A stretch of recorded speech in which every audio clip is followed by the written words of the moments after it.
was fucking by someone and they asked me, hey man, how you doing? He's just a guy, you know. And I'm like, yeah, you know, trucking, rolling along, singing a song. What the fuck is that? No wonder fucking people think I'm weird.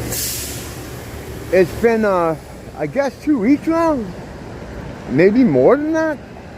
Since the 7-0. And, I'm still up it. So, thanks for dropping by.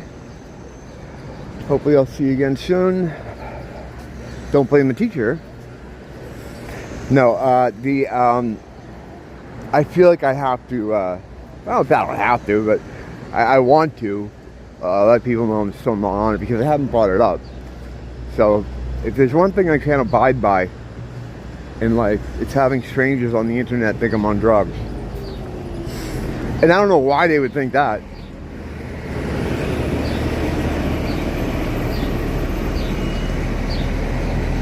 Just saw a whole gaggle of young musicians. They were all... I think they're from some European country by the way they talk. All white kids. So, made me excited. I got a pop. Not the kids part, but the fact that they're white. When I see that many white people together, it's like, it just warms my heart. They had these little boxes, so maybe it was like some kind of wind instrument, but they were definitely all in the group. Either they have little wind instruments, or it's a pretty stylish bank robbery. I wonder where they went. They came off this corner and now gone. I think maybe a dozen of them. They're walking around me and I'm like, oh, I see here, there's one too. There's another white person with the, yeah, see those little things? They're like, I don't know what they are. But, yeah, I found myself in the midst of them. So I just politely stepped off the path and let them catch up to each other and regroup. That's the kind of stuff I do here. Unfortunately, that's also the kind of stuff that gets me pushed in front of fucking trucks. Because you think people be like, yeah, I'm fucking complaining now, right? You think people be like, wow, that's, you know, I mean, I don't expect them to notice. But at the very least, not railroad me into a fucking truck, which is more often than not what happens. It's like 10:30 a.m. It's the, kind of the last hour and a half before it gets kind of crazy out here. So, trying to do some of my morning errands before I retreat into the fucking back cave to stay out of the really hot sun. But yeah, I haven't had any cravings for it. Don't think about it. Well, the only time I think about it is when I wake up every day and I'm like, why do I have all this money? Why do I still have money? You know, it's like, fuck. I didn't realize how much was going to that stuff. Basically, like, what was happening is I would keep the bare minimum aside, like cigarettes and walking coffee, which is what, you know, I need when I'm out here.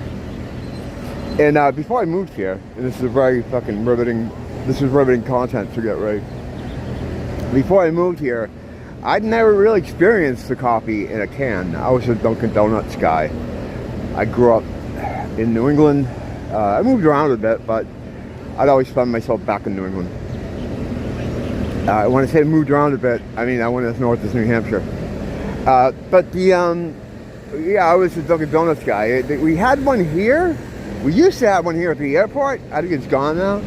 But, and when I first moved here, I'm like, what the fuck do people do for what the fuck? Don't they have to have coffee? Well, every store has a whole myriad of canned coffees, you know. I tend to get the same kind of brands all the time, but they range anywhere from $3 to $5 each. So it's, you know, it's not cheaper than Dunkin' Donuts, but there's less of a ritual to it, you know. That's one of the things I liked about Dunkin' Donuts.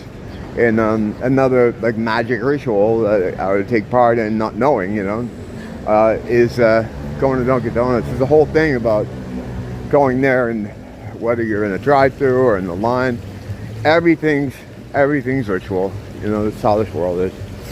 But yeah, so where I'm from, they don't do canned coffees. At least I don't think so anymore. So yeah, every morning I get my first walk-in coffee. It'd probably go 3. So yeah, there's $15 a day that has to be set aside. You know, like 18 for cigarettes, 20 with change. So after putting that kind of basic living stuff aside, I then spend whatever on the 7L. Oh, cool. I have $90 today? Oh, cool. I'm going to get a few 5-packs. And maybe a 2-pack if I have change. And it was like Gollum in The Ring. Like whenever I had this stuff on my person, it was like my thoughts didn't stray far from it. Like, how many do I have left? Should I get more for later? Do you think I'll have enough? I don't want to be like Jones in the morning waiting for the place to open at 10 o'clock, which is what would happen a lot. You know, I'd be like looking at that clock at 8:30 in the morning, like with a mix of excitement and no patience, going, come on, man, open it, you know, what's going on? And God forbid I get there and they'd be late, you know? That was scary. Fucking, these guys, a lot of them are like ex-prisoners, like jailbirds, so they're real jumpy when you get around sometimes. You know, you go to jail, I'm sure it's fucking, it turns your fucking awareness, your situational awareness fucking thing to 100 being in a place like that. So I don't mind it when they freak out sometimes. I don't know, man, couldn't have been easy. But yeah, it's like it never happened. I was saying this one of the last times I talked about the 7-0. It's like just a thing that never happened. But in a way, this is the other weird part about it. The prior 6 months that I was infatuated with those pills, I kind of it's almost like lost time to me or something. Like it's hard to explain. It's almost like I came out of a spell. I was under a spell. It's a lot of drugs are like that. They overwhelm you. They kind of take over your life, you know. And that stuff is a drug for real. I mean, it's going to be sad seeing some of what happens to people with this stuff. We don't even know. It's a very Brave New World stuff. And the good Brave New World, like Iron Maiden, and not the bad Brave New World, like Cat Falcon. Yeah, it's going to be like, it's going to be interesting to see what goes on. Did they erase the love graffiti? I thought they were going to leave that. Oh no, it's still there. Okay. Have the Kangs been back? No. Easiest guys in the world to know who is at fault there because, you know, they can't spell. And there's always a crown involved. For people who are told are so low on the power totem pole, they're infatuated with the monarchy. I think it all comes down to the Biggie Smalls poster where he had the crown on his head. That crown that he was wearing, and that little crown, the little jughead crown, I've done videos on that before, so it's basically settled science. It's a demon crown. It's a crown that was supposedly constructed by one of the princes of hell. And when you see that symbolism and stuff, it's a tribute to him. That's about as deep as I can get on it. I could tell you about it, but what I did is I collected all these other points in media and images where people were using the Jughead crown. I call it the Jughead crown because it looks like Jughead's hat, which is basically his crown was not a crown, it was a fedora ripped up. And it was actually a style that men would wear in the olden times. When the fedoras would get too fucked up, they'd like cut the top off and then it would make the points, you know, to make it look like a crown, you know. Everybody used to wear hats. Everybody used to wear hats. Everybody used to wear suits, you know. People looked good back then. Everybody dressed like Review Bra. Never forget what they took away from us.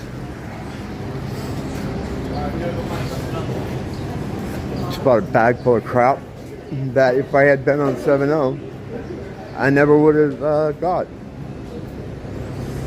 Ross is like, it's so insidious. Like I go in there and I'll look for something specific. Like in the stunted growth adult collector community, we get people that there are people that keep their eyes on Ross, so you always know when stuff's coming through Ross. If it's coming through one Ross, it's going to every Ross. And I'm not going to go down this road too long. But I always go in there to get something that I see is available there now. And you got to check every day, because they randomly put stuff out. But I go in there looking for something, and then it's like, well, I wouldn't normally buy this, but I'm here, and it's weird. It's an illness. I think it's tied to collecting. It's like a mental illness. Like when you're going to buy something, looking for something specific. Yeah. Would you have another cigarette that Oh yeah, sure, no problem, man. Got a phone in your pocket here. There you go, man. Thanks, bro. Yeah, you get a couple, so you can, just in case. You got a lighter? Yeah. All right, man. Have a good day. You too.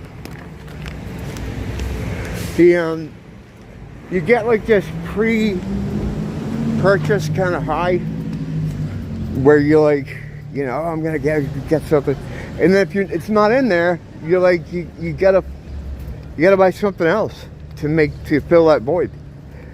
So I get like, there are A tier stuff, things I definitely want and would buy for my collection, and then there's like B and C tier stuff, like, oh, this would be cool to have if the price is right, and then there's stuff like, I don't buy this normally, but the price is so good I can't walk away from it.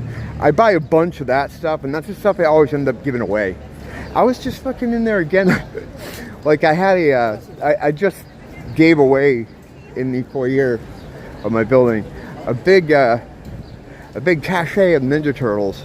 They've been coming through Ross over the past couple of years, and I've been buying them just because they're cheap, and they're there. And sometimes I go in, there's nothing else, and what's going on here? Hold on, let me go over here. All right, let me see if that worked. Did that work? Yeah, that kid was like, I was trying to, get him to go around me because there's so much space, right? He just wanted my shoulder blades. Happens. So I have to do something extreme like that. Like I'm gonna go over to fucking other side of the fucking place. Stay away from him now. But yeah, I had a bunch of them. Let's cross over. Fuck this whole thing. And I gave them away recently, but now there's like a whole new wave of them in there, and they're really cool looking. And I'm actually standing there again, like holding a couple of them, like, oh, this $10, this one 10. Like, dude, what are you doing? You just divested yourself of like 60 of these things. You don't have a collection anymore. Don't do it. But that doesn't stop me. I bought things, purged it, got things, purged it, got things, so many times. So like, I ended up picking up some things from the B and C tier. Stuff that, it's okay. The price was right. And something I already had that was just so cheap that it's like, I don't know, I had to get it. And I'll leave it in the box. And it'll eventually go down the fucking foyer. But yeah, none of that ridiculous bullshit would be possible if I'd stayed on the 7.0. I was using every penny. And then there were a couple of times I dipped into like other, we have different things that we need to pay for, different, I don't want to call them revenue streams, but revenue streams, a lot of water references with money, currency, it's all magic, it's all bullshit. They put you in the mood for, they put you in some kind of environmental mood to then control you better. Like the whole thing about Mondays, was it Owen Benjamin that ran that down? He was like, yeah, you wake in the morning to earn your pay, and it's like, it's all these death words, it's all these death words. So it creates that kind of vibe that people get going to work on Monday, like, the week end is over. You know, it's like they create the circumstances through words for how they want you to feel, and they always want you to feel lower and lower and lower. Depression, sadness, anger, despair. They need you down there to farm you most efficiently. It's not a thing like, you know, they would prefer you be down there. They need you down there to get the most out of you. And if you're too high vibrationally, they can't take any of your fucking loosh, none of your God juice, your divine spirit, you know, they can't draw off you if you're vibrating too high, because they can't reach those vibrations. They're just not able to. So that's why the whole world is designed to just depress the shit out of you and black pill you. And then when you're down low, they can farm you the best. You're emotionally compromised and gay to do anything. You know, if they keep you scared, people will do anything. I mean, just you don't have to look even, 5 years ago into the COVID thing. Like, they scared the shit out of people, and they got them to do anything. You know, they were doing anything. You know, fear is a great motivator to get people to act desperate or do whatever someone who they feel is in authority over them, to get someone to tell them what to do. That was a huge shock to me. That was a huge shock. When I started to get a picture of what they were going to attempt to do, I was totally blindsided by it, because I said, oh, there's no way. No way people are going to listen to them. They've seen too much. People know too much, right? They know about these controllers. Like, they're not going to stay in their homes. They're not going to wear the thing. They're not going to take the thing. And yeah, they did all that shit. And that was really the beginning of my research into Hylics, or background people, robots, 3D people, NPCs I call them. Because I said there's something really wrong here. These people are not like me at all.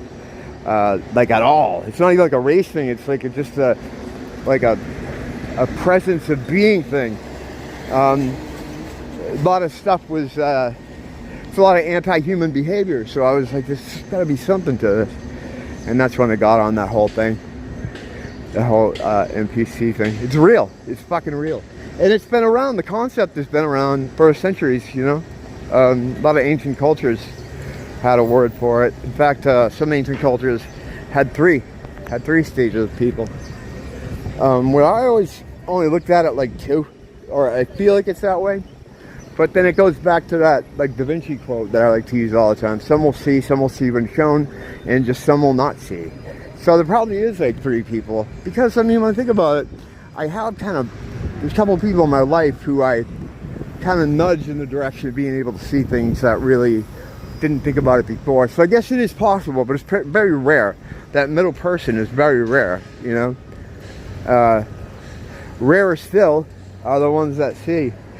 The largest group, the most populous group, is the fucking robots who are just functioning off just their, like, instinctual bullshit. Oh, is it time to eat? Is it time to sleep? Do I have to go to the bathroom? Can I fuck that tree? These are things that they're thinking about. And that's it. And you can talk to them, right? And you'll get some level of conversation. But their brain will clock out at some point. It'll hit a wall, Or if you say something that is anti the system in some way, like, I don't know, I don't think they should be killing all those Palestinians. All of a sudden it's like, boop, boop, boop. Riker gets up from his chair, red alert, and then it's like, they got to ridicule you. Not even that, like, that's something that, like, most people can understand. I mean, anything that would be considered conspiratorial or against the system in some way, they all act like Agent Smith. As the years go on, like that Matrix thing, man. Like, well, the earliest thing out of it was, of course, the red and blue pill, and oh, it's cool. And then as time goes on, it's like every fucking part of that movie reveals something. Every little thing. And then the two guys that made it, they turned them into chicks. Both of them. You know what the statistics, the statistical probability of that is, that both guys, brothers, would transition? I'm not a statisticist, but I think it's probably up there with getting struck by lightning. You know, twice. It doesn't exist. There's no probability where that would happen. It's totally unnatural. I mean, it's an unnatural move anyway. Doing that to the extreme people are doing it these days, or up until recent past, it's kind of fallen out of favor. The trend is kind of coming to an end. And as it happens, the people who advocate for that get more and more insane and like more and more dangerous as fucking time goes on, because they see their kind of grip that they built in the world that they know slipping away from, especially after Trump, you know, came out and did his little things with the gender and stuff like that. It's kind of you don't have to do like in Canada. We can get thrown in jail for just accidentally not knowing, because some of these do whatever. How the fuck are you supposed to know? There's so many like pat people now, and their own identity changes day to day, whatever they feel like. So do I have to call everybody? Hey, how you feeling today? Louis is, what are we feeling like? Let me know so I don't get thrown in jail in Canada for misgendering you. Thank God that shit's over. Well, until the next communist comes in and flips everything around, but that's just how it is here. We go back and forth, make one group happy, make the other group happy, make one group happy, and then the resentment grows more on each side. They battle each other worse. It's just, you know, more loosh farming, more outrage.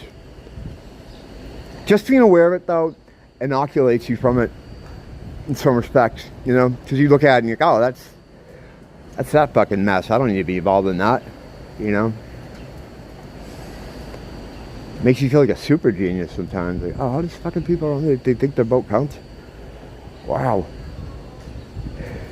I don't feel like I'm very smart, you know. I'm an average C student. So, what is this sight by God? You know, you just have to kind of say that. Because anyone with a brain in their head would have figured this stuff out a long time ago. Based on how they figure other things out, you know. Just regular, normal, everyday things, you know. I don't know. But I try to think less about that and just kind of think about what I'm doing, you know. Because you can only control your immediate area. Or not even control, you know, work with, you know. So it was nice to take a little walk with you this morning. Thanks for dropping in. Hopefully see you soon. Until next time. I'm not going back on 7L. And don't blame the teacher. Blame the school.